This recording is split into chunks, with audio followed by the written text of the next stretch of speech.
Dinisqualify ng COMELEC ang Pasig congressional candidate na si Christian Sia dahil sa mga banat niya sa mga solo parents at pambabody shaming sa isa niyang staff habang nangangampanya.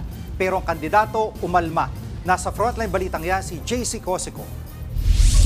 Ang biro ni Pasig congressional candidate Christian Ian Sia sa mga solo parent.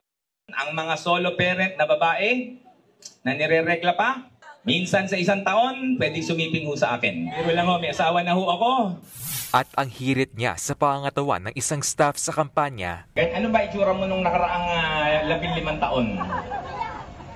Payat, nung makuha ka na ni mataba ka na.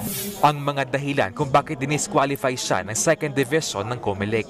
Nag-ugat ito sa inihaing petisyon ng COMELEC Task Force SAFE dahil sa paglabag umano ni Sia sa Omnibus Election Code at Anti-Discrimination and Fair Campaign Guidelines. Agad naman niyang inalmahan ni Sia. Malian niya ang desisyon at alam ito ng COMELEC.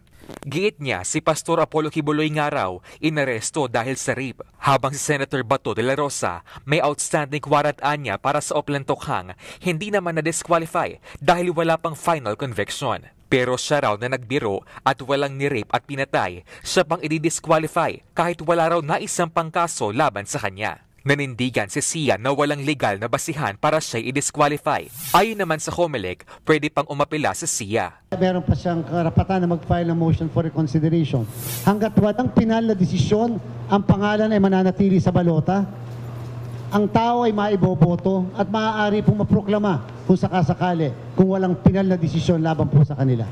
Hindi naman nakitaan ang sapat na basihan ng COMELEC Contra Brigay Committee para sampahan na reklamo o ipa-disqualify si senatorial candidate Camille Villar. Dahil yan sa umano'y vote buying sa isang event sa Imus, Cavite na diniluhan niya kung saan may namahagi umano ng pera. Sa isang pahayag, sinabi ni Villar na noon pa man ay wala siyang nilabag na batas. Nangyari rin daw ang event bago ang pagsisimula ng campaign period. Nagbabalita mula sa Frontline, JC Cosico, News 5. Mga kapatid, Jiggy Manikad po, iba na ang may alam at may pakialam sa panahon ngayon.